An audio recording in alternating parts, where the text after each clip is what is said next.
Monsieur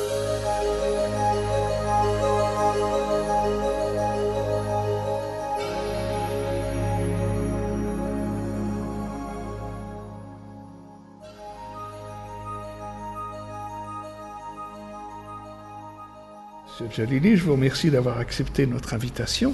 Alors, je voudrais tout d'abord vous poser deux questions. La première, quelle est à votre estime, ou quelles sont à votre estime les répercussions de la chute du régime Moubarak et quelles en sont les conséquences régionales et globales?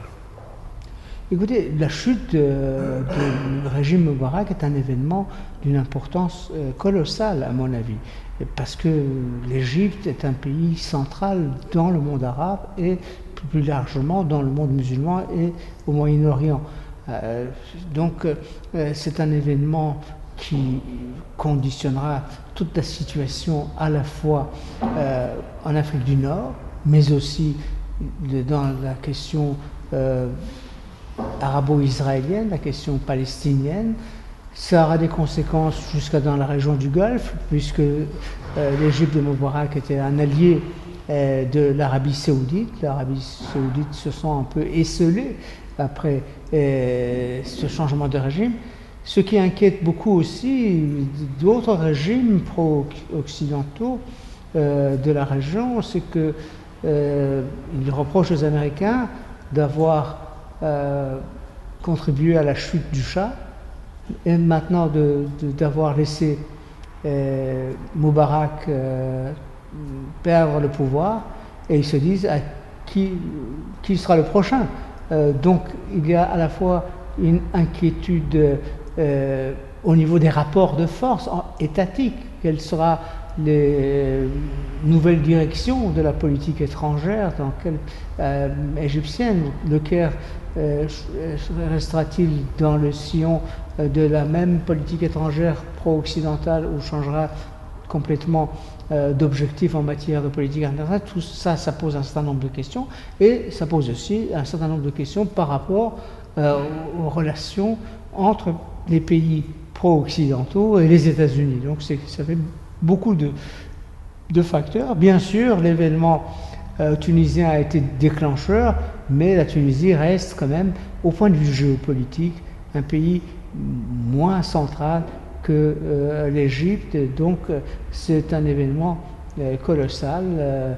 Le plus grand pays arabe, le plus peuplé, change de régime. Ce ne peut pas être un événement sans conséquences.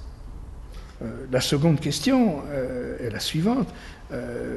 À la suite de la chute du régime de Saddam Hussein, l'Iran est sorti renforcé de cette crise. Comment voyez-vous l'évolution de son rôle dans la région du Golfe Persique? Oui, au point de vue des rapports de force, le fait qu'il n'y a plus de pays ennemis au bord, sur les frontières de l'Iran, d'un côté l'Afghanistan des talibans et de l'autre côté le régime bassiste de Saddam Hussein, il y a un renforcement, je dirais, automatique de la puissance iranienne dans la région et aussi dans la région du Golfe Persique.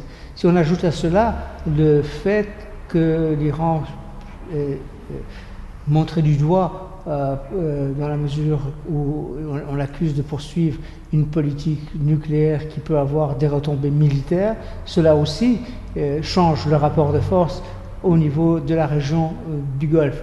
Mais probablement, il faut être plus modéré par rapport à cette analyse, dans la mesure où, au moment où l'Iran semblait monter en puissance au niveau régional, les problèmes internes se sont approfondis et élargis à l'intérieur de l'Iran.